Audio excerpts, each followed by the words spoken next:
আসসালামু আলাইকুম রহমতুল্লাহি বারাকাতু। সবাই কেমন আছেন? আশা করি ভালো আছেন। আজকে কোনো আমলের কথা বলবো না। আজকে আমরা কালিমা পাঠ করব আর তওবা করবো আল্লাহর কাছে। কালিমা কেন পাঠ করব? আমরা অনেকে গুনাহ করে থাকি, আল্লাহর সাথে শিরক করে ফেলি। আমরা অজান্তে আমরা শিরক করে ফেলি। এজন্য আমরা কালিমা তয়বা পড়ব। আগে আমরা আবার নতুন করে মুসলমান হব ইনশাআল্লাহ। মুসলমান বলতে কি আমরা আল্লাহর কাছে সাক্ষী রাখবো যে আল্লাহ ছাড়া আর কাউকে সাজদা করব না, কারো কাছে মাথা নত করবো না। এখন আমরা কালিমাটা পাঠ করি। কালিমা তৈবা লা ইলাহা ইল্লাল্লাহু মুহাম্মাদুর রাসূলুল্লাহ। এখন আমরা তওবা করব।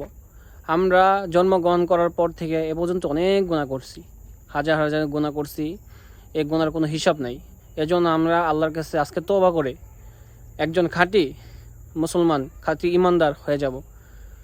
আস্তাগফিরুল্লাহ মিন কুল্লি যামবিন ওয়া আতুবু ইলাইহি লা হাওলা ওয়ালা কুওয়াতা ইল্লা বিল্লাহিল আলিয়্যিল আযীম।